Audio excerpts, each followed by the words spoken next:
Nakadikwatro si Vincent Rosales habang nakatitig sa kisame ng kanyang opisina. Siya ang kinatatakutang pinuno ng Clan A. Ang lalaking, isang ngiti lang, ay sapat na para manginig ang pinakamalaking mafia boss sa buong bansa. Pero ngayon, halos magmura siya sa sakit ng ulo. Boss, Kabadong pumasok si Morgan. Ang kanang kamay niya. May bahid pa ng kulay rosas na pintura, ang kulay itim na suot nito. si Nani Maria po. Ano nangyari? Malamig na tanong niya. Nakalak po sa banyo. Nilagyan po nila ng super glue ang toilet seat. Tapos, itinali ang pinto gamit ang panali sa baboy ramo. Sumusuko na raw po siya. Panlabing-limang yaya na po ito ngayong buwan, boss. Napahilot siya sa kanyang sintido. Ilabas niya siya at bigyan ng 3 beses na separation pay. Umalis na siya bago ko pa makalimutang yaya siya ng mga anak ko. Pumasok ang 48 taong gulang na dahilan ng lahat ng kaguluhan. Ang Rosales quadruplets. Unang pumasok si Hunter, ang self-proclaimed leader na laging nakasuot ng oversized leather jacket ng ama. Kasunod naman ay si Ryder, ang genius hacker ng grupo na may dalang iPad kahit saan at laging mukhang naiinip. Huling pumasok ang kambal na babae na si Chloe, ang fashionista na cute pero demonyo kung mag-isip, at si Cleo, ang mukhang malambing na mahilig sa mga kakaibang alagang hayop. Daddy! Good news! Tinipid ka namin today! Masayang sigaw ni Chloe sabay angat ng kulay pink na clipboard habang patakbong pumasok sa opisina. Kumunot ang noo ni Vincent. Anong tinipid? Pinatalsik na namin si Yaya Maria, Daddy. Sobrang boring niya kasi. Sabi ni Chloe. Tsaka, napakahina niya, Dad. Hirit ni Hunter habang nagpa-punch sa ere. Imagine, makikipag-sword fight lang ako gamit kutsilyo sa kusina, ayaw niya pa. Umiyak agad. Di siya kasali sa cool club ng pamilya natin. At saka Daddy, sobrang baho ng perfume niya. Parang amoy bulaklak sa sementeryo. Singit ni Cleo. Biglang may gumalaw sa loob ng dalang tote bag nito at lumabas ang isang malaking iguana na gumapang papunta sa balikat ng bata. Sabi rin po ni Mr. Snappy, bad vibes daw si Yaya. Leo, ilang beses ko bang sasabihin sa'yo na huwag mo ipapasok yung dambuhalang butiki sa opisina ko. Banta ni Vincent, pero deadma lang ang bata. He's not a butiki, Dad. He's my emotional support reptile. Giit ni Cleo habang nanggigigil na hinalikan ang ulo ng iguana. Humarap si Vincent sa apat. Makinig kayo apat sa akin. Nakakapagod na tong ginagawa ninyo. Wala nang gusto magtrabaho rito sa bahay dahil sa mga kalokohan nyo. Sino ang nagsabing pwede nyong gawin yon? At pwede nyong paalisin ang yaya nyo? Humakbang si Ryder pabalik. Technically, Dad, hindi namin siya pinalayas. Bigla lang siya umiyak na malakas tapos tumakbo palabas habang sumisigaw. Ang tawag doon, psychological trauma. Magkaiba yun. Ryder, Banta niya. Don't worry, Dad. We fixed it. Natutuwang sabi ni Chloe. Sabay lapit ng pink clipboard sa mukha niya. Since pangit po ang taste niyo sa mga yaya, kami na lang ang nag-hire ng bago. Napatigil siya sa narinig. anong kayo ang nag-hire? Nag-post kami ng hiring video kagabi online. Inedit pa yan ni Ryder. Gamit ang iPad niya para mukhang legit. Muntik na siyang mabulunan sa sariling laway. In-upload nyo ang job hiring ng mansyon sa internet? Duh! Nandun po kaya mga cool na yaya, Dad. Irap ni Chloe. Inilagay namin yung requirements namin. Katulad ng dapat marunong mag-dance, marunong mag-drift ng kotse at bawal ang iyakin. Seryosong tinitigan ni Vincent ang kanyang laptop. Agad niyang binuksan ang secure network ng mansyon at halos sumabog ang ugat sa kanyang leeg sa nakita. May mahigit 100,000 views ang video post. Nanlaki pa ang mata niya nang makita ang nilagay nilang sahod. 200,000 kada buwan. At sa inyo kukunin ng pambayad sa kanila? Sigaw niya. So credit card mo, Dad? High converting po kasi yung ad na ginawa ko. As of 8 a.m., may 50 applicants na naghihintay sa gate. Sagot ni Ryder at uminom sa hawak na juice box. What? Tumingin siya sa malaking CCTV monitor sa tabi ng kanyang mesa.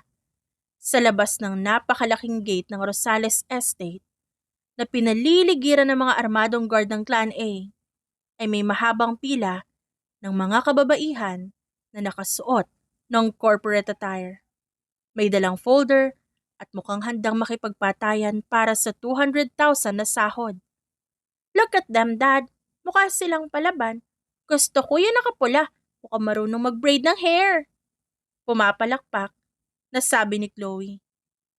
Ako naman, gusto ko yung mukhang ninja para pwede ko siyang hamunin ng suntukan. Sigaw ni Hunter habang nagja-jumping jack sa sobrang excitement. Napasa po siya sa dibdib. Pumatay na siya ng mga international na sindikato. Nakaligtas sa mga ambush at namuno sa pinakamadilim na underground society ng bansa. Pero, ang 48 taong gulang na musmus na ito, ang unti-unting pumapatay sa kanya araw-araw. Morgan, papasukin mo yung mga applicants sa Grand Hall. Sila ang mag-interview at siguraduhin mong wala makakalabas ng buhay kapag sumuko na naman sila. Sigaw niya sa intercom. Yes, boss. Sagot ni Morgan mula sa walkie-talkie. Sa pinakahuling dulo na mahabang pila ng mga aplikante, nakatayo ang isang babaeng may simpleng suot. Puting t-shirt, maong pants, at nakatali ang buhok. Mukha siyang ordinaryong aplikanteng desperado sa trabaho. Ngunit sa ilalim ng kanyang simpleng kasuotan, ay siya ang supreme boss ng Clan B na si Katana. Tinitigan ni Katana ang mataas na bakod ng mansyon ni Vincent Rosales. Napatingin siya sa halos 50 babaeng nasa unahan niya. Napakaraming harang. Mukhang kailangan ko munang bawasan ng mga kompetisyon bago magsimula ang interview bukas. Hapon pa lang, pero parang nagbabadya na ang bagyo sa dilim ng kalangitan. Bahagya niyang inayos ang kanyang simpleng t-shirt at maong pants. Inilibot niya ang kanyang paningin sa 50 babaeng nakatayo sa labas ng gate. May mga naka-corporate attire, may mga mukhang professional na nani mula sa mga kilalang agency, at may mga mukhang nakikipagpaligsahan sa beauty pageant. Lahat sila gustong makuha ang 200,000 pesos na sweldo. Napakagulo. Lalong tatagal ang pagpasok ko sa mansyon kung kailangan ko pang makipagplastikan sa mga tubukas ng umaga. Lumalalim na ang gabi.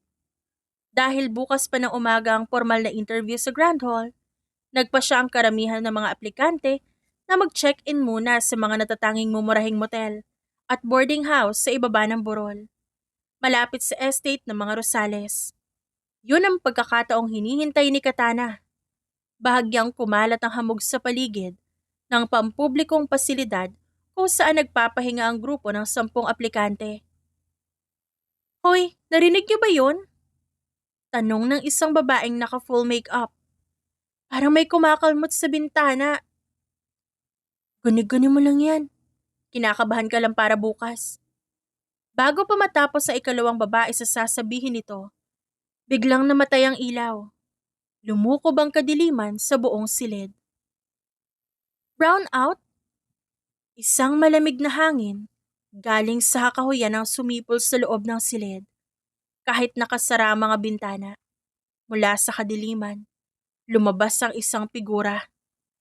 Sa kanang kamay ni Katana, hawak niya ang isang mahabang kutsilyo na kumikislap sa liwanag ng buwan. Sa kabilang kamay naman ay may hawak siyang maliit na speaker na nagpapatugtog ng iyak ng sanggol para pampatakot. Sino ka? Sigaw ng isa. Mabilis pa sa kidlat na lumapit si Katana rito.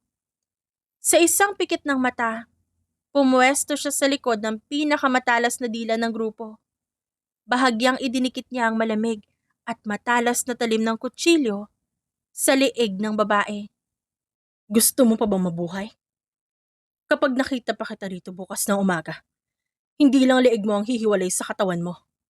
Kukunin ko din ang dila mo. May mamamatay tao! Sigaw pa nito. Sa loob lang ng 5 minuto, gamit ang halo-halong pananakot, pambubugbog sa dilim, at pagpapadala ng mga sulat na may dugo sa ilalim ng pinto, ng iba ay isa-isang nagtakbuhan ng mga aplikante palabas ng gusali, bitbit ang kani-kanilang mga maleta. Kinabukasan, bandang 7:00, huminto si Katana sa harap ng napakalaking gate ng Rosales Estate. Dahan-dahan yung bumukas, kasabay ng mahinang langit-ngit ng bakal. Tahimik siyang humakbang papasok. Sapat na ang isang mabilis na sulyap upang makita ang 4 na maliliit na figurang nakadungaw mula sa balkonahe ng mansyon. Ang quadruplets. Sa unang pagkakataon, nasilayan niya ng personal ang mga anak ni Vincent Rosales. Mas bata pa ang itsura ng mga ito kesa sa mga litrato at dossier na ilang ulit niyang pinag-aralan sa Clan B. Gayunpaman, walang duda sa kanyang isip kung sino ang bawat isa. Narinig niya ang malinaw na boses ng isang batang babae. Ryder, ba't isa lang yung pumasok? Where are the other 49 applicants? Diba sabi mo 50 sila? Tanong ni Chloe habang nakanguso. Sumunod ang pamilyar na boses ng batang lalaki na kilala niyang si Ryder, habang seryosong nakatitig sa iPad nito. Odd. Check the periphery. CCTV. Starting 2 a.m., nagsialiso na silang lahat. Pinakamatagal na tumagal yung grupo sa motel. 5 minutes lang, walang natira. Bahagyang kumurba ang sulok ng labi niya. Mukhang naging epektibo ang ginawa niya kagabi. Boring naman. Ibig sabihin, isa lang ang pwedeng bugbugin ngayong araw? Reklamo naman ng isa pang batang lalaki. Hindi niya na kailangang hulaan kung sino yon. Si Hunter ang nagsalita. Wait, look at her. She's walking so calm. Sabi ng isa pang babae. Hala, si Mr. Snappy, nagtatago sa loob ng shirt ko. Takot siya sa kanya. Nagpatuloy siya sa paglalakad hanggang sa marating ang pintuan ng mansyon. Papasukin siya sa Grand Hall. Utos ni Hunter gamit ang walkie-talkie ng guard. Sinundan niya ang gwardyang nagbukas ng daan para sa kanya. Pagpasok niya sa napakalaking bulwagan, agad niyang nakita ang 4 na bata na nakaupo sa likod ng isang mahabang mesa na mistulang panel. Nasa gitna si Hunter, sa kanan si Chloe, sa kaliwa naman ay si Ryder, at sa pinakadulo ay si Cleo. Mabilis niyang inilibot ang tingin sa buong bulwagan. Wala si Vincent Rosales. Batay sa impormasyong hawak ng Clan B, bihira itong personal na humarap sa mga aplikante para sa mga anak. State your name, applicant. Seryosong bungad ni Hunter. Agad niyang ibinaba ang kanyang tingin. Sa isang iglap, nawala ang malamig na aura niya. Pinalitan niya yon ng anyo ng isang mahinhin at kinakabahang aplikante. Ako po si Katana at mag-a-apply po sana ako para sa posisyon bilang yaya. Katana? Parang pangalan ng kutsilyo. So cheap. Irap ni Chloe habang nag-aayos ng buhok. Anyway, ba't ikaw lang nga nandito? Nasaan yung 49 na iba pa? Hindi ko po alam. Pagising ko po sa lodging house kanina, wala na silang lahat. Baka po natakot sa layo ng lugar? Pagsisinungaling niya. Bahagyang nakatitig si Ryder sa kanya mula sa likod ng hawak nitong iPad. Liar. The camera shows you were awake at 2 a.m. But whatever, hindi ka naman mukhang hacker, so you're not a threat to my mainframe. Nanatiling kalmado ang kanyang muka. Mukhang wala namang balak ang mga bata na hukayan pa ang nangyari kagabi.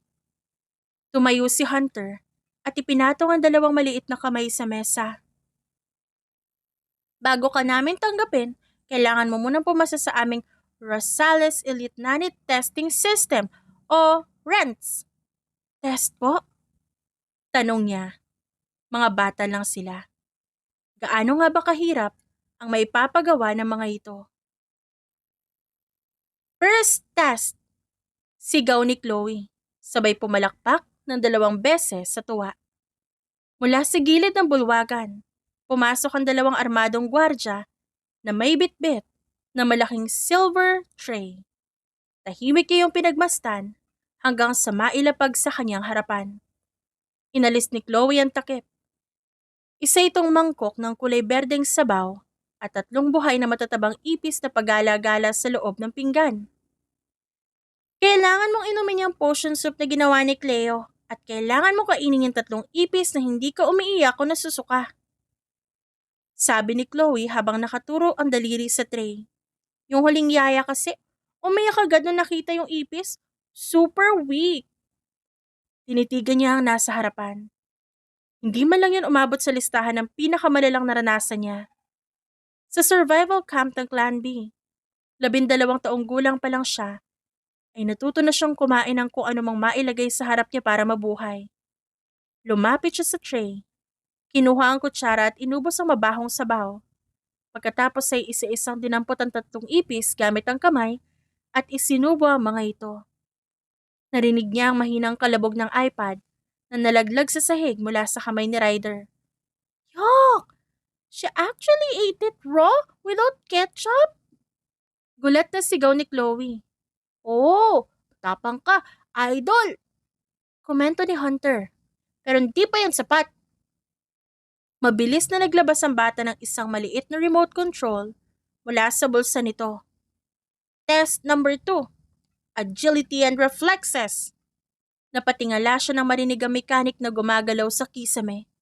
May bumukas na nakatagong compartment. Isa-isang lumitaw ang mga paintball turret. Kasabay noon, gumapang ang pulang sinag ng mga laser sa kanyang katawan. Hindi niya inaasahang may ganoong klaseng sistema sa loob ng mansyon. Pag natamaan ka ng kahit isang pintura sa loob ng 30 seconds, bagsak ka. Sigaw ni Hunter at tuwang-tuwang tumatalon. Fire! Fire! Kasunod noon ay ang sunod-sunod na putok. Wala siyang oras para mag-isip. Kahit pilit yung pinapaalala sa sariling magpanggap na ordinaryong tao, mas mabilis pa rin ang reflex niya na ilang dekada niyang hinasa. At bago pa niya tuluyang mapigilan ang sarili, automatikong umikot ang katawan niya sa ere sa isang malinis na backflip bago lumapag sa likod ng malaking poste. Sunod-sunod na tumama ang paintball sa sahig, dingding at kisame. Wala ni isa ang dumampi sa kanya. Makalipas ng 30 segundo tumigil ang mga putok. Napapikit siya ng bahagya. Lumabas siya mula sa likod ng poste. Saka agad binago ang ekspresyon. Bahagya niyang pinabilis ang paghinga at hinawakan ang sariling dibdib. Pasensya na po. Nagulat lang ako. Humihingal niyang sabi. Nang iangat niya ang tingin, 4 na pares ng mata ang nakatutok sa kanya. At halos lumuwa ang mga ito sa gulat. Did she just backflip in mid-air to dodge the automated turret? Nanginginig na turo ni Ryder sa kanya gamit ang hawak na iPad. Bro, she's not a nanny. She's a super ninja. Napapasigaw na sabi ni Hunter habang nanlalaki ang mga mata. I like her. I like her so much. Sigaw bigla ni Cleo habang tumatalon-talon sa tuwa. Hindi siya natakot kay Mr. Snappy at kinain niya pa yung alaga kong ipis na walang arte. She's my favorite person in the whole wide world. Wait, I have one last test. Ani Chloe, sabay tayo mula sa upuan. Lumapit ito sa kanya. Inilagay ang 2 kamay sa bewang. At tinitigan siya mula ulo hanggang paa. Marunong ka ba mag-braid ng buhok habang nakasakay sa nagdadrift na kotse? Kumurap siya ng 2 beses. Pakiulit po. Answer the question, Ate Katana. It's super, super important. Singit ni Chloe habang nagiinarte. Marunong po ako. Marunong din po ako mag-drift ng kotse kung kailangan. Mabilis na nagkatinginan ng quadruplets. You're hired!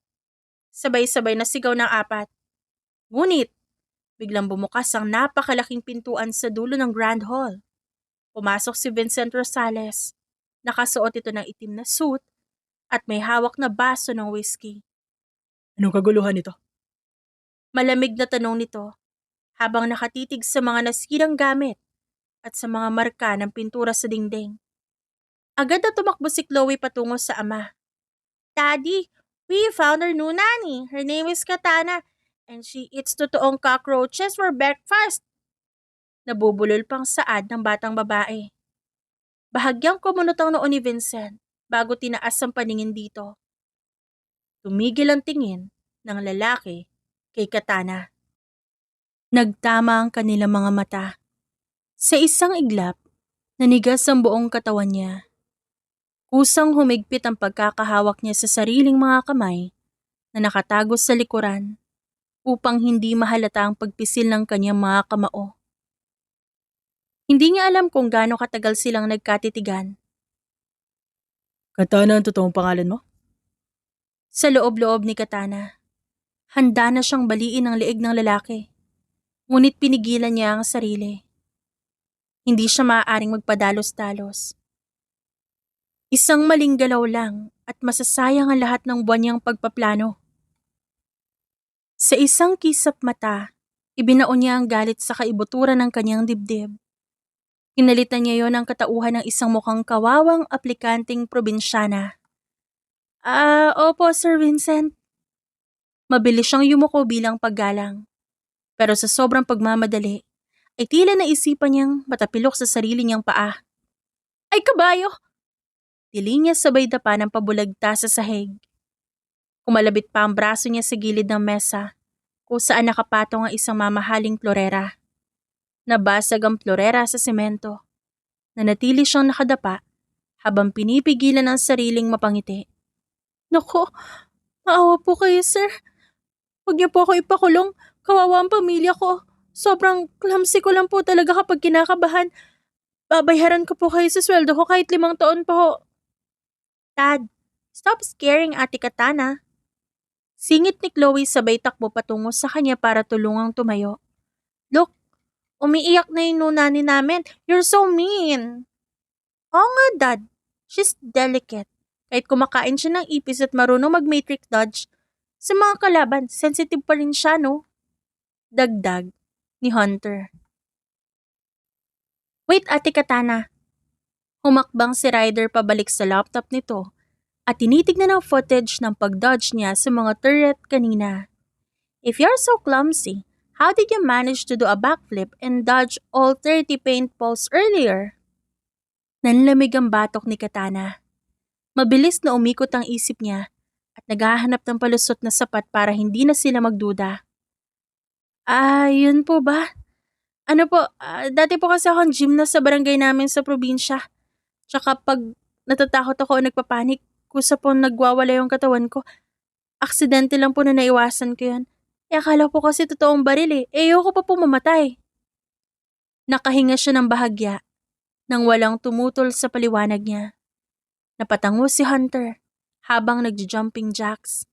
Makes sense. Fear gives you superpowers. Para siyang Spider-Man pero lampa. See, Dad? She passed all our super hard tests. Hired na siya.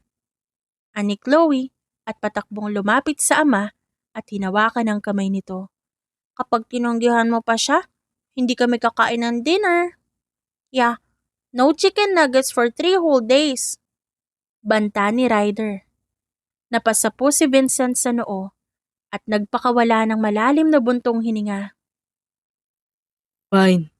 Hired ka na. But one mistake, Katana. Hindi lang kita tatanggalin. Makikipag-usap ka sa mga tauhan ko sa underground. Salamat po, Sir Vincent. Gagawin ko po ang lahat. Hindi ko po pababayaan ang mga anghel nyo. Morgan, ipakita mo sa kanya ang silid niya sa second floor. At linisin niyo yung nabasag na florera. Tawag ni Vincent sa tauhan nito bago tumalikod. Yes, boss. Follow me, Yaya Katana. Sagot ni Morgan at pinalapit siya rito. Naramdaman niyang may 4 na pares ng maliliit na kamay ang humawak sa dulo ng kanyang shirt. Paglingon niya, nakasunod sa kanya ang quadruplets na parang mga sisiw. Ate Katana, maya-maya turuan mo ko ng backflip ha. Bulong ni Hunter. Ate, braid my hair please. Pakiusap ni Chloe habang kumikislap ang mga mata. I saved 2 extra live cockroaches for you in my pocket, ate. For snacks later kasi gutom ka pa. Alok ni Cleo. I hacked your background check by the way. Sabi sa record, wala ka sumalit na baryo sa summer. Clean record. Pero if you ever hurt my siblings, I will leak your browser history to the entire world. Sabi naman ni Ryder habang nagsuscroll sa kanyang iPad. Tumingin si Katana pabalik sa ibaba ng Grand Hall kung saan papasok si Vincent sa opisina nito. Sa ikalawang palapag ng mansyon ay tapos na si Katana na patulugin ang quadruplets matapos ng 2 oras na pakikipagtuos sa pagbabasa ng kwento, paghahanap na iguana ni Cleo at pagpigil kay Hunter na maghagis ng throwing knives sa kisame. Nang masiguro niyang mahimbing na ang tulog ng 4, lumabas siya ng kwarto. Inilabas niya mula sa ilalim ng kanyang pillowcase ang isang manipis ngunit napakatalas na garrote wire. Pinalabas ni Katana ang wire sa pagitan ng kanyang mga daliri. Inikot niya ang doorknob nang hindi lumilika ang tunog. Bahagyang bumukas ang pinto, nakatalikod si Vincent at nakatitig sa bintana. Sa loob ng 3 segundo, pwede niya nang puluputan ng wire ang liig ng lalaki bago pa ito makabunot ng baril. Humakbang siya papasok ngunit biglang may sumigaw sa kanyang likod. Sa bilis ng reflexes niya, mabilis niyang naipasok ang garrote wire sa loob ng kanyang garter band sa ilalim ng pants at agad na umaktong lampa. Diyos ko! Tili ni Katana sabay dapa ng pabulagta sa semento. Napasugod si Vincent habang nakabunot na ng baril para lang makitang pumasok si Hunter na nakasuot ng dinosaur pajamas at may hawak na Nerf gun. Kasunod si Cleo, nakalong ang iguana. Si Chloe na naka-pink face mask at si Ryder na may hawak na iPad at flashlight. Ano nangyayari dito? Sigaw ni Vincent habang nakatitig sa kanila. Daddy, Ate Katana is having a night walk and we catch her. We think she's sleepwalking. Sigaw ni Chloe habang nakaturo ang daliri sa kanya. Bahagyang nanginig si Katana habang nakadapa pa rin sa sahig dahil sa matinding pagpipigil ng inis. Isang hakbang na lang sana ang layo niya sa opisina nang guluhin ng 4 na bata ang plano niya. Opo, Sir Vincent, pasensya na po. Napanaginipan ko po kasi na naghahanap ako ng mainit na gatas. Tinitigan siya ni Vincent ng matalas. Sleepwalking? Sa tapat na opisina ko. Kusang bumilis ang tibok ng puso niya. Pinilit niyang panatilihing inosente ang ekspresyon ng muka habang naghahanda ng panibagong palusot. Bago pa man siya makapagsalita, biglang humarang si Hunter sa pagitan nilang dalawa at tinutok ang kulay orange na Nerf gun sa tiyan ng ama. Huwag mo sisigawan si Ate Katana. Taji's delicate at saka hindi siya nag-iisa. We ordered midnight snacks through Ryder's iPad kaya may food na sa ibaba. You did what? Sino nagpapasok ng delivery driver sa estate ng ganitong oras? Sigaw ni Vincent. Ako, Dad. Relax. I temporarily disabled the automated turrets for 10 minutes. The chicken nuggets are getting cold na. Ate Katana, come on. Kitchen time. Board na wika ni Ryder. Hindi na nakatanggi si Katana nang palibutan siya ng quadruplets. Let's go, Ate Katana. Diba promise mo ikukwento mo sa amin kung paano hulihin ang ipis gamit ang 2 daliri habang nakapikit? Masayang sabi ni Cleo. Napilitan siyang magpatianod kasabay ng 4 na bata. Pagdating sa pintuan, hindi niya napigilang lumingon. Nakatayo pa rin si Vincent sa gitna ng opisina. Hindi pa rin ito inaalis ang tingin sa kanya. Sapat na ang ekspresyon ng lalaki upang maramdaman niya na hindi pa tuluyang nawawala ang pagdududa nito. Pagkalipas ng 3 araw, muling nagabang si Katana ng perpektong pagkakataon.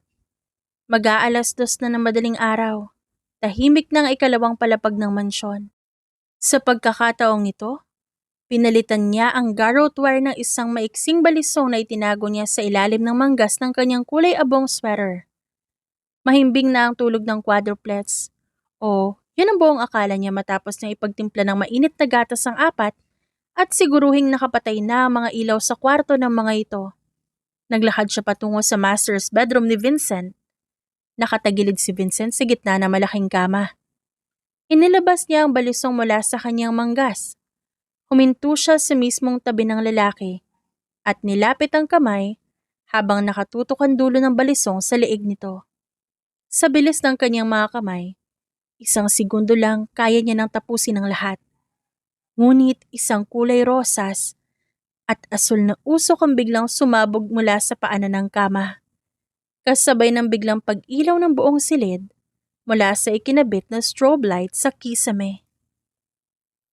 Dahil sa matinding reflex ng isang assassin, napatalon si Katana paatras at mabilis na isinukbit ang balisong pabalik sa loob ng kanyang manggas. Kasabay niyon ay ang mabilis na pagbalikwas ni Vincent mula sa pagkakahiga at mabilis nitong binunot ang baril sa ilalim ng unan at pumwesto para magpaputok.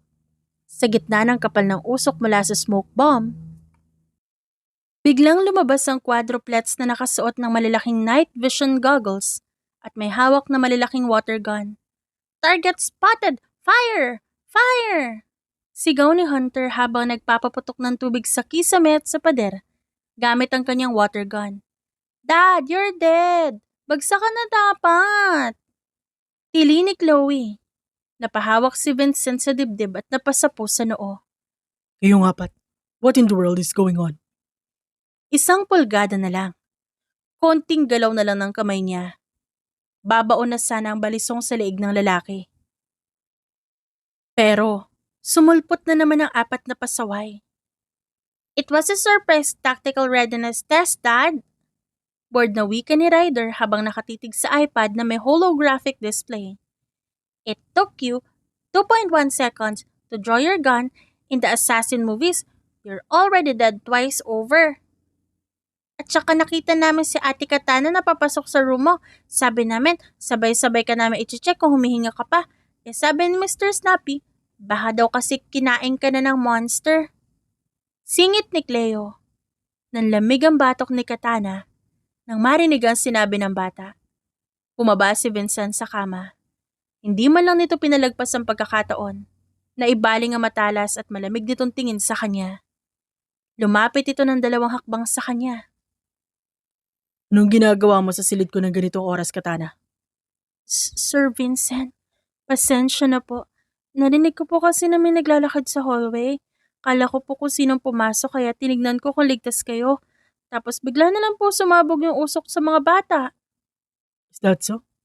I appreciate the concern, Yaya Katana. Pero sa susunod huwag ka nang papasok sa silid ko nang walang paalam. Baka magkamali ako at mabaril kita. Opo, Sir Vincent. Sagot niya habang nakatungo. 2 linggo na ang nakalipas mula nang pumasok si Katana sa mansyon. Sa mga pampublikong ulat at intelligence files ng Clan B, si Vincent Rosales ay inilalarawan bilang isang walang pusong halimaw, pero habang tumatagal, iba ang nakikita niya. Nakikita niya kung paano puyat na puyat ang lalaki sa gabi dahil sa pag-check sa kwarto ng quadruplets para siguraduhing nakabalot ang mga ito ng kumot. Kung paano nito tiisin ang pink hair clips na inilalagay ni Chloe sa buhok nito tuwing breakfast. Kung paano ito pumapayag na pakinggan ng 2 oras na lecture ni Ryder tungkol sa cybersecurity nang hindi nagrereklamo. Sa tuwing nakikita yon ni Katana, nagkakaroon ng lamat ang matagal niya ng binuong galit. Lunes ng gabi, maulan at maingay ang kulog sa labas. Nasa malawak na living room si Katana, kasama ang quadruplets. nang biglang namatay ang lahat ng ilaw sa mansyon. Kasabay ng kadiliman ay ang pagtunog ng napakalakas na alarm ng estate. Ang signal na nabasag, ang perimeter defense. Nabasag ang dambuhalang glass wall sa ikalawang palapag. Mula roon, mabilis na nagtatalunan pababa sa living room ang higit 20 armadong lalaki na nakasuot ng itim na tactical gear at may tatak na isang kalabang sindikato. Lane, magsilabas kayo. Sigaw ng pinuno ng mga umatake habang nakatutok ang mga assault rifles sa paligid. Bago pa makagalaw si Katana upang protektahan ang kanyang sarili, mabilis siyang hinila ni Vincent sa likod nito. Lumabas sa mafia boss mula sa madilim na pasilyo at may hawak na 2 baril. Ipasok mo ang mga bata sa safe room. Katana, bilis! Malamig at mariing utos ni Vincent. Pero sir, pilit na pag-arte ni Katana na para bang natatakot. Kahit ang totoo ay kaya niyang patayin ang kalahati ng mga lumusob sa loob ng 2 minuto. Huwag ka na magtanong, malis na kayo. Sigaw nito at nagsimulang magpuputok sa mga pumasok na kalaban. Nagsimula ang kaguluhan. Sunod-sunod na umalingaw-ngaw ang putok ng mga baril sa buong mansyon. Sa halip na umatras na natili si Vincent sa harap ng hagdan, ginawa nitong panangga ang sariling katawan para harangin ang mga bala na papunta sa pwesto nila ni Katana at ng quadruplets. Bigla ito napaatras ng tamaan sa balikat. Napahilig ito sa pader. Unti-unting namantsahan ng dugo ang mamahaling suit nito. Pero hindi ito bumitaw sa baril. Patuloy pa rin itong nagpaputok. Pinoprotektahan ang daanan papunta sa safe room. Daddy! Sigaw ni Chloe. Ilang segundo lang ang lumipas, pero sapat na yon para makita niya ang walang pag-aalinlangang pagharang ng lalaki sa bawat putok na pwedeng tumama sa mga anak nito. Ate Katana, dali mo na sila! Singit ni Hunter. Nanginginig pa ang kamay nito habang hawak ang plastic na toy sword. Kami nang bahala dito! Napagtanto niyang wala siyang balak tumakbo. No. Mahina niyang bulong. Unti-unting naglaho ang maamong ekspresyon sa mukha niya. Pinalitan niyo ng malamig at mapanganib ng ngiti. Habang papalapit ang 2 armadong lalaki, sa sugatang si Vincent kumilos na siya. Dinampot niya ang mabigat na silver tray sa gilid at buong lakas na inihagis. Direktang tumama yon sa mukha ng unang lalaki. Bago pa makabawi ang kasama nito, sa harap na siya mismo nito ay kasunod ang pag-agaw niya sa hawak nitong baril. Sa loob ng ilang segundo, sunod-sunod nang bumagsak ang mga kalaban sa paligid niya. Napatigil ang putukan. Narinig niya ang mahinang pagsinghap sa likuran. No way! Ani Ryder. Hindi na siya lumingon. Marahan niyang inayos ang nalaglag na hibla ng buhok bago itinuon ang malamig na tingin sa pinuno ng mga lumusob. Disturbing my kid's bedtime story? Maling mansyon ang pinasok niyo. Malamig na sabi niya. Bawat suntok, bawat sipa, bawat pagkalabit ng gatilyo ay eksaktong sapat lang para pabagsakin ang kaharap. Nung dumating ang mga tauhan ni Morgan, tapos na. Naramdaman niya nakatitig sa kanya si Vincent. Ramdam din niya ang tingin ng 4 na bata. Who the hell are you? Malamig at may halong galit na tanong ni Vincent. Sandaling pumikit si Katana bago muling inayos ang buhok. Wala nang saysay pa ang pagpapanggap.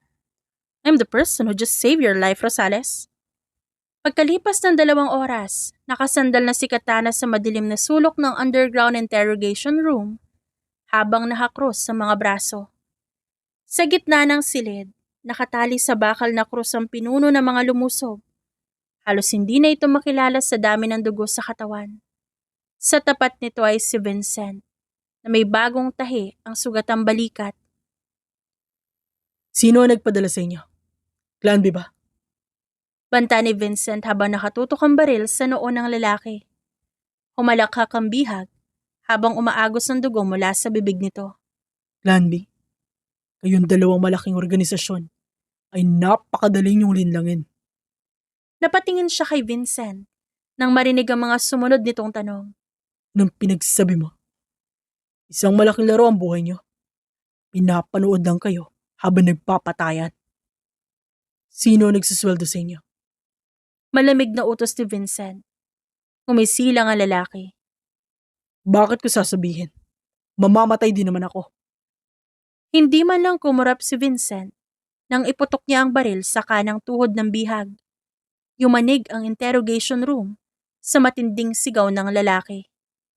Lumabas ang usok mula sa dulo ng baril, habang ang dugo ay mabilis na humagibis mula sa nawasak na balat at buto. Lumapit si Vincent ng 2 hakbang. Inabot nito ang isang bakal sa ibabaw ng torture tray at walang pag-aalinlangang ibinaon nito si mismong sugat sa balikat ng lalaki. Sabay pilit na inikot ito. Uling beses ko itatanong kung sino naguto sa'yo. Bago ko isa-isahing bunutin ang kuko mo at ipakain sa'yo. Shadow Syndicate. Yun lang ang tawag sa kanila. Hindi namin alam ang pangalan ng mismong boss. Sa pamamagitan na ng encrypted radio kami nag-uusap at nakatanggap na utos. Anong utos sa inyo ngayong gabi? Patayin ang pamilya mo at isisi sa Clan B. Ang sabi sa amin, kapag nagaway ang Clan A at Clan B, magiging madali na para sa kanila na hawakan ng buong bansa. Pinakinggan ni Katana ang bawat salita mula sa bibig nito. Sumikip ang dibdib niya. May Shadow Syndicate na nagmamanipula sa background. At gano'n na lang kadali para sa grupo na yon. Nagamitin ang galit ng 2 clan, pero bakit? May kinalaman din ba sila nung gabi kung kailan pumatak ang dugo ng sarili niyang pamilya? O sadyang nagtutugma lang ang mga pangyayari? Lumabas si Vincent sa interrogation room. Naiwan si Katana sa pasilyo nang biglang tumunog ang kanyang encrypted earpiece. Boss Katana, Boses yun mula sa kanang kamay niya mula Clan B. na-intercept namin ang communication lines ng Shadow Syndicate. Nakakuha kami ng decrypted audio file mula sa gabi kung kailan pinatay ang pamilya mo. Anong sinasabi ng audio? Boss, mukhang maling tao ang pinaghihinalaan mo. Hindi si Vincent Rosales ang nagutos sa patayin ng pamilya mo. Ang tatay ni Vincent Ton ay sumubok pa nga iligtas sa mga magulang mo pero No. Nandun ako. Nakita ko ang marka ng Clan A sa mga mamamatay tao. Niloloko lang tayo ng Shadow Syndicate na yan para mawala ang atensyon ko kay Vincent. Pero boss, pakinggan mo muna ang file. Pinatay niya ang pamilya ko. At gagawin ko ang dapat kong ginawa nung unang gabi pa lang. Mabilis na pinatay ni Katana ang linya. At itinapon ang earpiece sa sahig bago ito tinapakan ng pira-piraso. Hindi niya tatanggapin ang ebidensyang yon. Ang galit na itinago niya sa loob ng maraming taon, ang tanging dahilan kung bakit siya nabubuhay. Kapag inalis yon, wala na matitira sa kanya. Madaling araw yon, at madilim ang opisina ni Vincent. Dahan-dahang lumabas si Katana mula sa kadiliman sa likod ni Vincent. May hawak siyang 2 matalas na balisong. Narinig ko ang sinabi ng tauhan ng Shadow Syndicate kanina. Malamig na pambungad ni Katana. Bahagyang lumingon si Vincent. Hindi ito nagulat na nandoon siya. Katana, o dapat bakit ang tawaging Supreme Boss ng Clan B? Alam mo, Mula pa noong unang araw, walang ordinaryong tao ang makakaharap sa apat kong anak nang hindi nababaliw sa loob ng 5 minuto. At walang probinsya na makakagawa ng ganong klaseng movement laban sa mga turrets. kung alam mo pala, bakit pinatira mo pa ako rito? Bakit pinabantay mo sa akin ang mga anak mo? Tinitigan siya ni Vincent ng diretso sa mga mata. Dahil nakita ko sa mga mata mo ang isang bagay na pamilyar sa akin. Kahit galit ka, hindi mo sinaktan ang mga anak ko. Manahimik ka! Pinatay mo ang pamilya ko, ang Clan A ang kumuha sa lahat ng meron ako at ngayong gabi tatapusin ko na to! Mabilis na sumugod si Katana. Itinutok niya ang talim ng balisong sa liig ni Vincent. Pero hindi ito gumalaw. Nakatayo lang ito habang nakatitig sa kanya. Kumunot ang kanyang noo. Bakit di ka lumalaban? Kung ang buhay ko ang bayad sa galit na dinadala mo sa loob ng maraming taon, kunin mo. Pero siguraduhin mong pagkatapos nito, protektahan mo ang mga anak ko laban sa totoong kalaban na pumatay sa pamilya mo at sa asawa ko. Ate Katana? Isang inaantok na boses ang nanggaling sa pinto ng opisina. Napatigil silang dalawa. Paglingon nila nakatayo sa may pinto ang apat na bata. Ate Katana? Dad? Hikab ni Chloe. Bakit gising pa po kayo? Dinadalaw na naman po ba kayo ng multo? Sa dream ko, kinain daw ni Mr. Snappy ang tsokolate ko. Reklamo ni Cleo at lumalapit pa sa kanya. Hinawakan nito ang dulo ng damit niya. Tumingin si Katana sa apat na bata, tapos pabalik kay Vincent. Ang matinding galit na nagahari sa dibdib niya sa loob ng ilang taon ay biglang napalitan ng matinding kalituhan. Nag-uusap lang kami ng daddy niyo. Sige na, balik na kayo sa kwarto. Aniya. Nang makasigurong nakabalik na ang apat sa kanika nilang silid at tuluyan ang nakatulog, bumalik si Vincent sa opisina at isinarado ang pinto.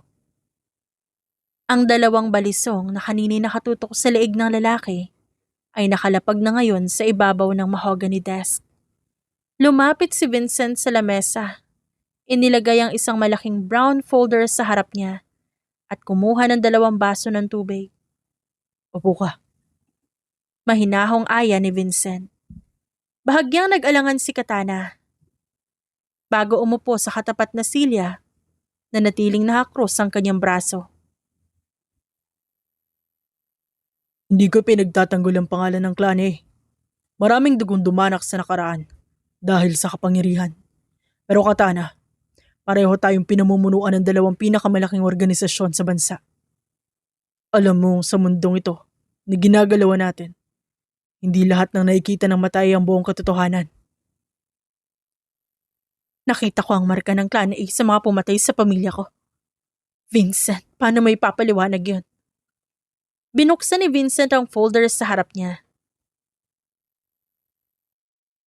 Dahil ang armadong grupong pumatay sa pamilya mo ay dating rogue unit ng clan A. Ang mga tauhang tumiwalag at palihim na binayaran ng Shadow Syndicate. Nung gabing yun, nalaman ng tatay ko ang pag-atake. Sumugod siya para subukang pigilan sila at iligtas sa mga magulang mo. Pero huli na ang lahat. Ang tanging naabutan niya na lang ay ang nasusunog yung mansyon. Nanlamig ang mga kamay ni Katana. Inabot niya ang isa sa mga lumang dokumento. May tatak doon ng opisyal na investigasyon ng Clan A. Kasama ang tala ng paglilitis at pagbitay sa mismong mga tauhang yon. Maraming taon ang nakakalipas.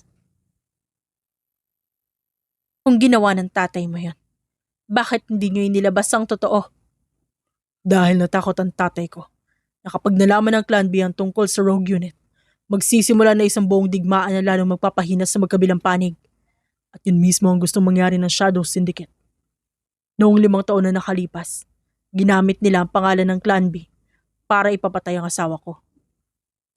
Kinuha ni Katana ang kanyang encrypted flash drive mula sa kanyang bulsa at pinalabas ang mga audio files mula sa sariling intelligence team. Inilapag niya ito mula sa mesa. Ito ang nakuha ng tauhan ko kanina. Sinabi ng kanang kamay ko na mali ang pinaghihinalaan ko. Ayokong pakinggan kasi. Kasi kapag naniwala ako, mawawala ng saysay ang ilang taon kong ginugol para lang makapaghiganti sa'yo. Hindi nawala ng saysay ang buhay mo, Katana. Nakaligtas ka. Naging pinuno ka ng Clan B. Ngayong gabi, pareho na nating hawak ang mga piraso ng puzzle.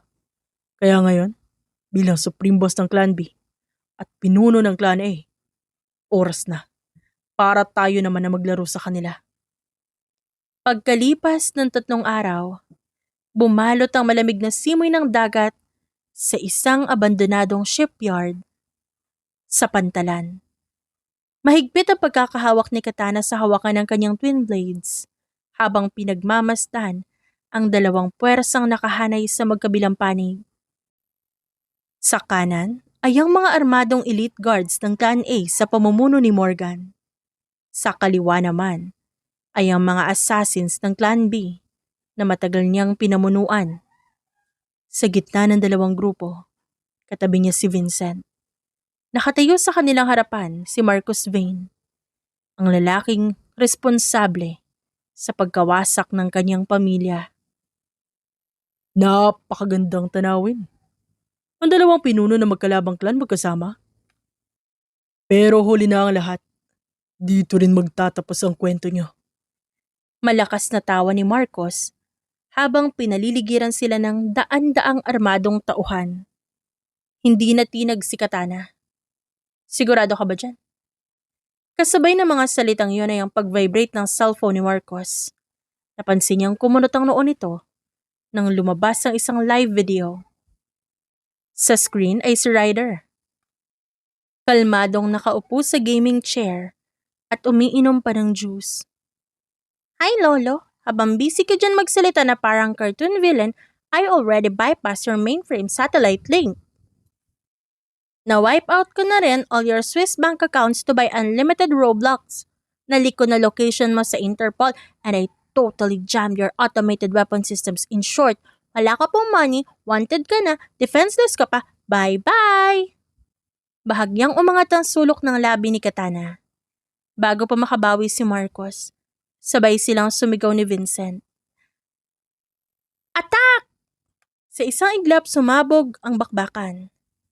Mabilis na kumilos si Katana, dumudulas sa pagitan ng mga kalaban na parang anino. Isa-isang bumagsak ang mga humarang sa kanya, bago pa nila maitaas na maayos ang kanilang mga armas. Mula sa gilid ng kanyang paningin, nakita niyang pinapabagsak ni Vincent ang mga kalabang sumusubok lumapit sa kanya. Sa tuwing may baril na itinututok kay Vincent, agad niyang sinasalubong ang may hawak nito. At sa tuwing may sumusugod sa kanyang likuran, nauunahan niyo ng putok mula kay Vincent. Lumipas ang ilang minuto bago tuluyang humupa ang putukan, isa-isang bumagsak ang mga natitirang tauhan ng Shadow Syndicate. Hanggang sa wala nang natira na kayang lumaban. Huminga ng malalim si Katana, bago hinablot si Marcos at marahas na inihagi sa sementadong sahig. Nanginginig pa ang lalaki. Lumapit si Vincent at itinutok ang baril sa noo nito. Para ito sa pamilya ni Katana. Napatingin siya kay Marcos. At para sa asawa mo. Umalingaw-ngaw ang putok pagkatapos. Kinagabihan, naging tahimik ang buong mansyon ng mga Rosales. Nakatayo si Katana sa balkonahe, habang hawak ang maliit niyang duffel bag. Tapos na ang lahat. Wala nang dahilan para manatili pa siya roon bilang isang yaya. Narinig niya ang pagbukas ng pinto. Alis ka na? Lumingon siya at nakita si Vincent. May hawak itong 2 baso ng gatas. Tapos na ang mission ko, Vincent. Nakuha ko ng hustisyang matagal kong hinanap. Hindi na ako nababagay rito. Bago pa man humaba ang katahimikan, biglang bumukas ang pinto ng balkonahe. Sunod-sunod na lumabas ang quadruplets. Walang pag-aalinlangan niyakap ni Cleo ang kanyang binti. Hinawakan naman ni Chloe ang kanyang kamay. Si Hunter ay nakatikom ang bibig habang pilit na itinatago ang pamumula ng mga mata. Samantala si Ryder ay nakatingin sa iPad nito, ngunit hindi gumagalaw ang mga daliri. You're not leaving, Ate Katana. Sino magtuturo sa akin ng knife flipping? Reklamo ni Hunter. And who's going to braid my hair whenever Dad is not available? Dagdag ni Chloe. Sabi ni Mr. Snappy, kapag umalis ko, kakainin niya lahat ng sapatos ni Daddy. Seryosong sabi ni Cleo. Hindi napigilan ni Katana ang bahagyang pagngiti. Tumingin si Ryder mula sa screen nito. Technically, Ate Katana, 1 year po ang kontrata niyo. Kapag umalis ka ngayon, may breach of contract fine kang 50 million pesos. I already auto-debited it from your Clan B account.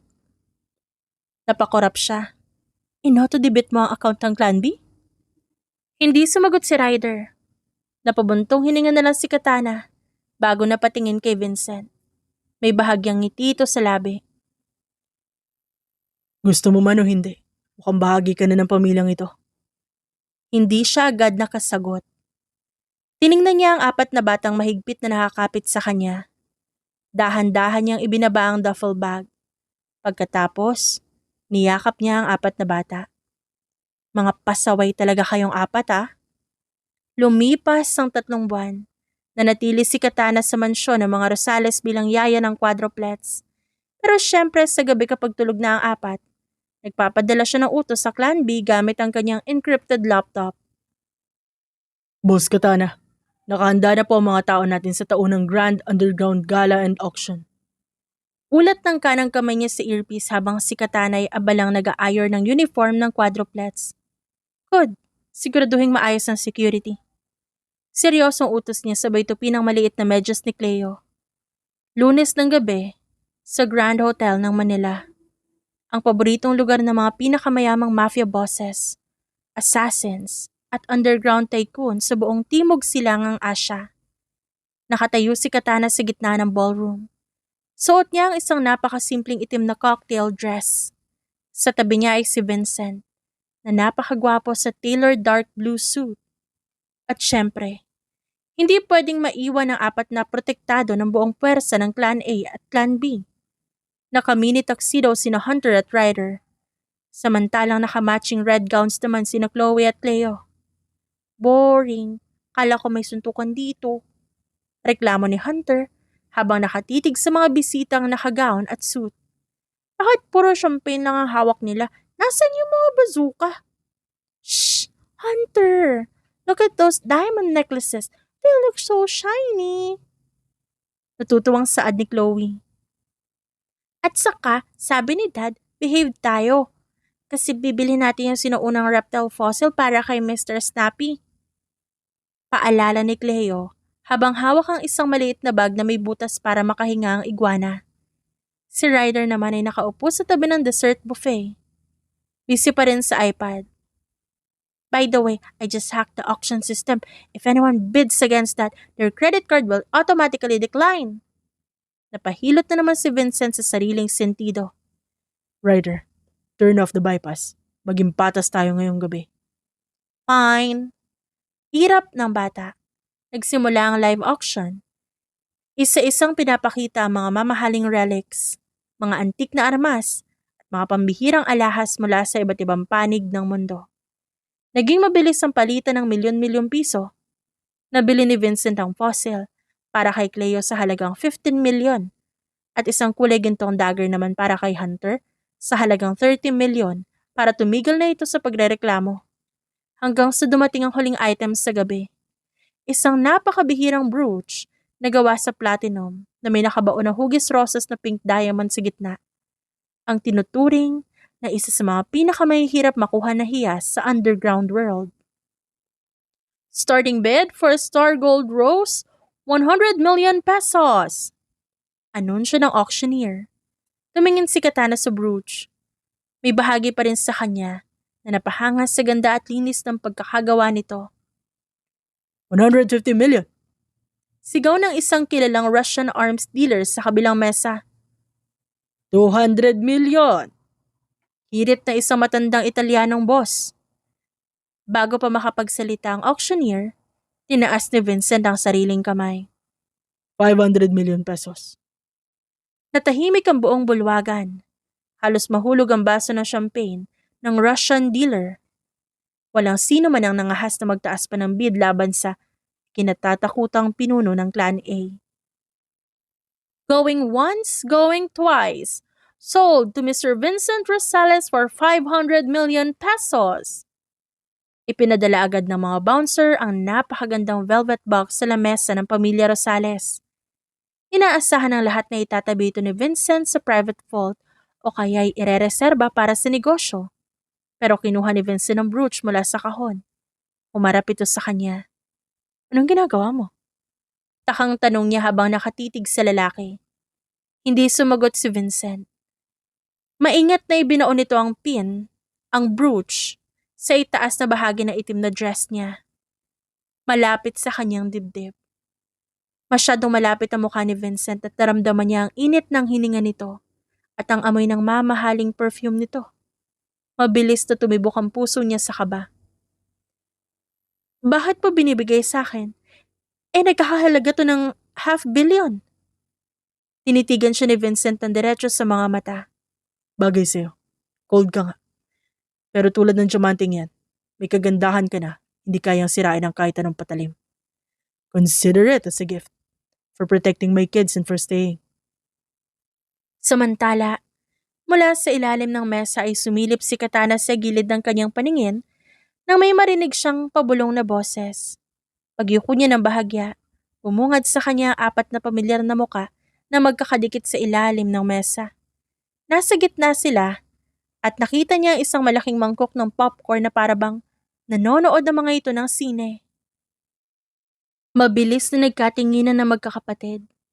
Did you see that? Daddy just spent 500 million for a shiny flower just to put on Ate Katana's dress. Saad ni Chloe na nakangisi. And his eyes! Singit ni Hunter. At halos mapahampas sa hita ang sarili sa kakapigil ng tawa. Look at his face. Mukha siyang ewan para siyang mga bida sa Tagalog romance movies na pinapanood ng dati nating yaya. Bahagyang binaba ni Ryder ang iPad na hawak at inayos ang salamin. I just ran an emotional algorithm analysis based on Dad's smartwatch. His heart rate jumped to 135 beats per minute the second he touched Katana's shoulder. Sumingit naman si Cleo. Sabi na ni Mr. Snappy, super in love na si Daddy kay Ate Katana na sense daw ng skills niya. Unti-unti niyang binaling ang ulo sa ilalim ng mesa, saka pinukol ng matalim na tingin ng 4 na bata. Ramdam niyang umiinit na naman ang kanya magkabilang pisngi. Kayo 4, umayos kayo kung ayaw niyo ipakain ko kayo sa alaga kong tigre. Sabay-sabay na napaatras ang 4. Narinig niya ang mahinang pagtawa ni Vincent sa tabi niya. Let them be, Katana. For once, I think they're right. Napatigil siya sa naging sagot nito. Lalong uminit ang kanya muka. Wala siyang maisip na may pambabara pabalik. Pagkatapos ng gabi ng auction, halos mawalan na ng bait si Katana sa dami ng ginagawa niyang palusot para lang wag makatapat si Vincent. Ang kinatatakotang supreme boss ng Clan B ay kasalukuyang nagtatago sa likod ng isang napakalaking basket ng bagong labang medyas sa laundry room.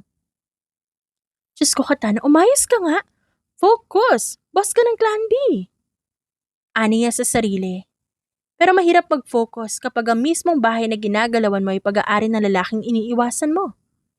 Lunes ng umaga, habang pababa si Vincent sa hagdan papuntang kusina, inaayos niya ang manggas ng kanyang puting polo. Pagpasok niya roon, agad niya nakita si Katana. Napansin niyang bahagya itong natigilan nang marinig ang kanyang yabag. Tila mas binilisan pa nito ang paglalakad papuntang likuran ng pinto. Muli niyang naalala ang parehong eksena nitong nakaraang 3 araw. Sa tuwing papasok siya sa isang silid, bigla na lang itong nawawala. Kapag pinaghahanda siya nito ng kape, iniiwasan na lamang yon sa mesa bago mabilis na umalis. Kahit sa pagkainan, palagi ito may dahilan para lumipat ng pwesto. Hindi niya mapigilang mapangiti. Katana. Agad itong napatigil. Humarap ang babae na may halatang pilit ng ngiti. Magandang umaga. Medyo busy kasi ako ngayon. Bago pa ito makalusot, kusa nang gumalaw ang katawan niya. Pinatong niya ang isang kamay sa pader sa tabi ng ulo nito. Naramdaman niyang tuluyan nitong napatigil. Mas lalo siyang napangiti. I've been noticing something for the past 3 days. Bakit kapag pumapasok ako sa silid, bigla ka nawawala? Kapag naghahanda ka ng kape, iniiwan mo lang sa mesa at tumatakbo ka agad. Are you dodging me? Supreme Boss. Ako? Iniiwasan ka? Ba't naman kita iiwasan? Hindi no, ang dami ko lang talaga inaasikaso. Alam mo na, yung mga bata. Talaga? Saka lamang niya napansin ang brooch na nakakabit pa rin sa jacket nito. Hindi niya napigilang mapako roon ng tingin. Bahagya pa siyang yumuko. Then why are you still wearing the brooch? Naisip ko tuloy na gusto mo rin ang regalo ko. Nawalan na may sasagot si Katana. Bago pa niya marinig ang anumang sagot, isang sunod-sunod na pag-ubo ang umagaw sa kanilang atensyon. Napalingon siya. Nakatayo ang quadruplets sa likod ng kitchen counter. Dad, that's a classic wallpin move. Super cliche, 5 out of 10 lang yan. Kulang na kulang sa emotion, di man lang ako kinilig. Seryosong komento ni Chloe. At saka Dad, 3 minuto mo nang ginigipit si Ate Katana. Malilate na kami sa school, gusto ko nang pumasok para mapagsuntukan sa mga grade 2. Dagdag ni Hunter. By the way, Ate Katana, I track your steps today. Gumawa ka ng 3 loop sa buong mansion para lang di mo makasalubong si Dad sa hallway. That's a 40% increase on your daily cardio. Kalmadong sabi ni Ryder at umiinom pa ng juice. Ryder! Agad na saway ni Katana. Hindi niya na napigilang matawa. Nang mapatingin siya kay Katana, nakita niya halos hindi na nito alam kung saan titingin. Hindi niya maalala kung kailan siya huling tumawa ng ganon. Unti-unti siyang tumigil. You can't run away from me in my own mansion, Katana. Mahina niyang sabi at kinuha ang folder sa mesa. Sandali siyang tumingin dito. Tsaka wala ka namang kailangang iwasan. I'm not going anywhere. Bago tuluyang makalabas, narinig pa niya ang mahinang boses ng mga bata mula sa kanyang likuran. Look at her face. She's like a strawberry. Daddy is definitely winning. Masayang sabi ni Chloe. Ganun ba yung in love parang laging nilalagnat? Inosenteng tanong ni Cleo. Hindi niya napigilang mapangiti. Ilang oras na nakalipas, nakatanggap ng emergency signal ang Clan B na pinaliligiran sila ng isang sindikato. Isang kilalang grupo ng mga mercenaries na matagal nang gustong agawin ang ruta ng Clan B. Dahil sa pag-aalala sa kanyang mga tauhan, mabilis na sumugod si Katana na mag-isa. Bumagsak ang 2 armadong mercenaries matapos barilin ng kung sino mula sa likod ng isang stack ng mga wooden crates. Mabilis itong nag-reload at lumalapit sa pwesto niya. Si Vincent. Sinabi ko sa'yo, huwag ka susugod mag-isa, di ba? Sigaw ni Vincent sa gitna ng ingay ng barilan. I can handle this, Rosales. Tsaka bakit ka ba sunod na sunod sa akin? 2 linggo mo na akong ginugulo. Dahil ayaw ko may mangyaring masama sa'yo. Pabalik na sigaw nito. Mabilis siya nitong hinila sa bewang at sinandal sa likod ng isang matibay na lalagyan ng bakal para mailigtas sa tumatalsik na mga bala. Napasinghap siya. Masyadong malapit na naman ang mukha ni Vincent sa kanya. Ang isang kamay ng mafia boss ay nakahawak sa pader sa tabi ng ulo niya, habang ang isa naman ay nakaprotekta sa likod ng kanyang bewang. Bakit ba ang tigas ng ulo mo? Iniiwasan mo ako sa mansyon. Tapos ngayon tatakbo ka rito para makapagpatayan? Iniiwasan kita kasi nakakalito ka. Hindi ko alam kung anong laro to, Vincent.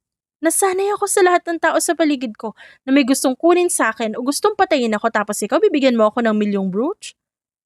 Aalagaan mo ako? Naguguluhan ako. Dahan-dahang lumambot ang matitigas na linya ng mukha nito. May mga balang tumatama sa bakal na pader. Sa itaas nila pero para kay Katana, parang huminto ang oras sa pagitan nilang dalawa. Iniisip ko rin noon. Nagalit ang nararamdaman ko. Pero nung nakita kita nakikipaglaban para sa mga anak ko, nung nakita ko nakatayo ka sa gitna ng gulo para sa pamilya ko, narealize ko, I don't just need a nanny for my kids, Katana. Tumibok ng napakabilis ang puso niya. Vincent. Gusto kita. Direktang pag-amin ni Vincent habang nakatitig ng tapat at walang alinlangan sa kanyang mga mata. Nalaglag ang isa sa mga balisong ni Katana sa semento. Sa sandaling yon, naramdaman niyang tuluyang nawala ang matigas na depensa sa kanyang puso. Nakakainis ka eh. Matagal na rin kitang gustong buwisit ka. Bahagyang natawa si Vincent. Hindi na ito nagdadalawang isip pa at hinalikan na siya sa gitna ng maingay at peligrosong bodega. Kusa na ring napakapit ang mga kamay ni Katana sa leeg at dibdib ni Vincent. Nang maghiwalay sila para huminga, napangiti siya habang nakadikit pa rin ang kanilang mga noo sa isa't isa. Magkahawak kamay nila bago hinarap ang mga kalaban. Let's finish this fast. Naghihintay na mga bata sa bahay. As you wish, bossing. Nang lumabas sila sa bodega pagkatapos ng bakbakan, magkahawak kamay pa rin silang nagtungo sa itim na SUV ni Vincent. Napansin ni Katana na nakatitig sa kanila ang 2 armadong guards ng Clan A na nakatayo sa tabi ng kotse. Bahagyang nakabukas ang tinted window sa likod. Mula sa loob ng kotse, nakita niyang lumitaw ang 4 na maliliit na ulo. We saw that! I have it recorded sa 4K resolution! Sigaw ni Chloe mula sa bintana.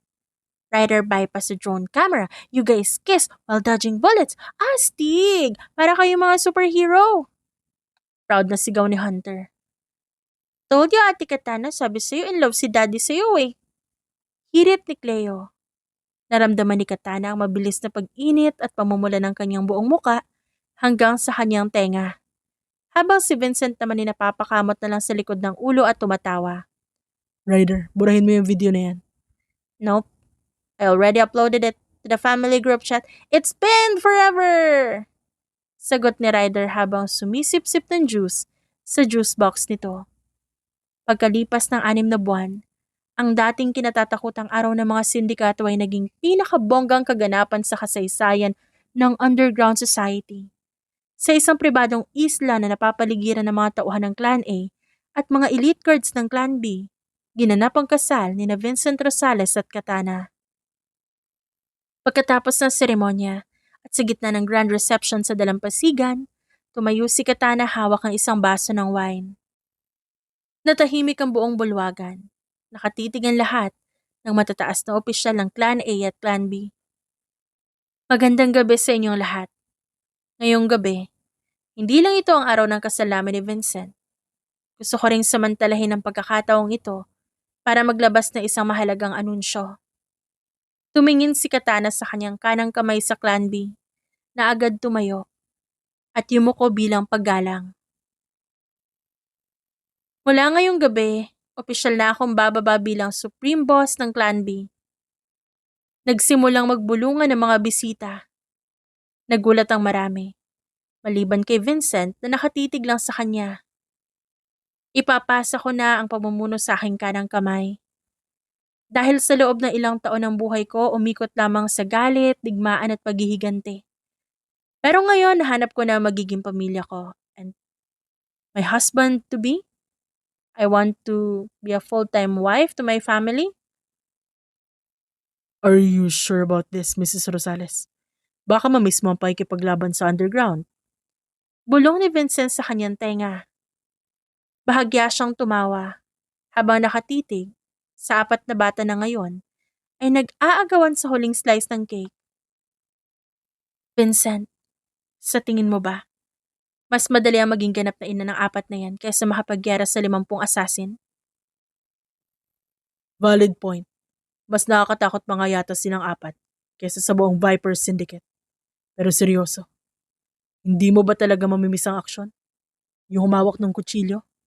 Yung mag-utos sa buong Clan B? Alam mo, Vincent, sa loob ng ilang taon, hawak ko yung kutsilyo ko kasi kailangan kong protektahan ang sarili ko. Bawat gabi, nakatingin ako sa pinto kasi iniisip ko kung sino ang susunod na posibleng pumatay sa akin. Pero ngayon, hawak ko na yung kamay mo. Kasama ko ang mga bata. Natutunan ko na hindi ko na kailangan lagi na ikipaglaban para lang mabuhay. At kung sakaling may manggulo sa pamilya natin, patay sila sa atin. Naka-retire ako bilang Supreme Boss. Pero hindi ibig sabihin na nakalimutan ko na kung paano gumilit ng leeg. That's my wife. Nakangiting sabi ni Vincent.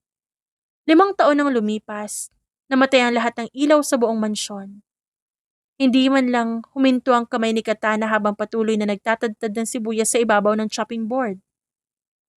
Ipinatong niya ang kutsilyo at kumuha ng pamunas para punasan ang kamay. Mula sa malayo, narinig niya na ang mahinang tawanan ng mga anak na high school students na.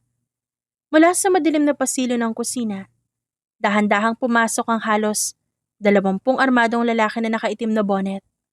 May mga hawak silang matataas na kalibre ng baril. Walang sisigaw.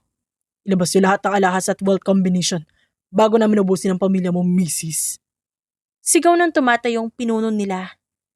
Humarap si Katana sa kanila habang kalmado pa ring nakasandal sa kitchen counter.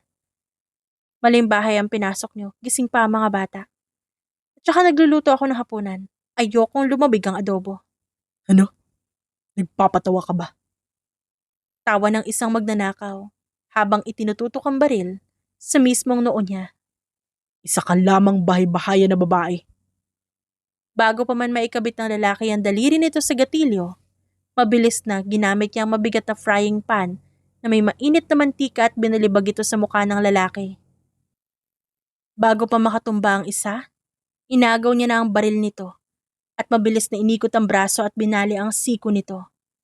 Bawat sipa sa leeg, bawat pagbaluktot sa mga wrist ng kalaban, at bawat paguntog ng ulo na magnanakaw sa marble countertop. Ginawa niya ng walang labis at walang kulang. Sa loob lang ng 5 minuto, nakahandusay at nanginginig sa sakit ang 20 armadong lalaki sa sahig ng kusina. Pinagpaga niya ang kanyang apron, inayos ang ilang hibla ng kanyang buhok, at dahan-dahang ibinalik ang kutsilyo sa lalagyan. 5 taon man na nakalipas, mula nang bumaba siya bilang Supreme Boss ng Clan B, at tila hindi pa rin kumakalawang ang kanyang mga galaw. Saktong pagbukas ng ilaw dahil sa backup generator, pumasok si Vincent sa kusina mula opisina nito sa itaas.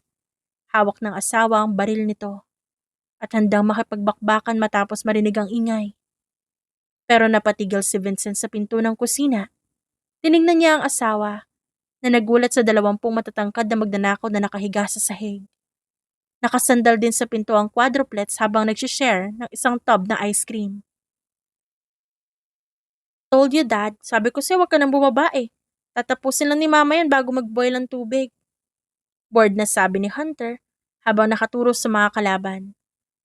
I tracked their entry points. It took Mama precisely 4 minutes and 12 seconds. She's getting faster. Dagdag ni Ryder. Sayang, hindi ko na-record. Reklamo ni Chloe. Nakita niya ang pagbaba ng baril ni Vincent. Lumapit ang asawa habang nakatitig sa mga dugoang magnanakaw sa sahig. Sino ang mga to, Mrs. Rosales? Tanong ni Vincent. Mga basag ulo sa probinsya. Simpleng sagot niya sabay lingon at halik sa pisngi ng asawa habang tinatapos ang paglalagay ng paminta sa nilulutong adobo. Halayatan nila ordinaryong housewife lang ang nakatira dito. Tumawag ka na ng mga pulis o kaya mga tauhan mo para hakutin ang mga to. Baka magising si Kael sa ingay nila. Narinig niya ang mahinang tawa ni Vincent. Masusunod, asawa kong boss. Sa buhay, kapag pinairal natin ang galit at emosyon ng walang malalim na pagsusuri, madali tayong magiging biktima ng manipulasyon at maling akala. Bago gumawa ng anumang malaking hakbang o desisyon, napakahalagang alamin muna ang buong rason at ang katotohanan. Ang pagiging maingat, paghahanap ng sapat na ebidensya, at pagiging bukas ng isip sa pag-unawa ay kailanman hindi tanda ng kahinaan. Ito ang magliligtas sa atin sa mga malubhang pagkakamali at siyang maghahatid sa atin sa tunay na kapayapaan at kaligayahan. At dyan nagtatapos ang ating kwento ngayong araw. Maraming salamat po sa inyong pagsuporta at pagtutok sa aming channel. Hanggang sa muli po, paalam!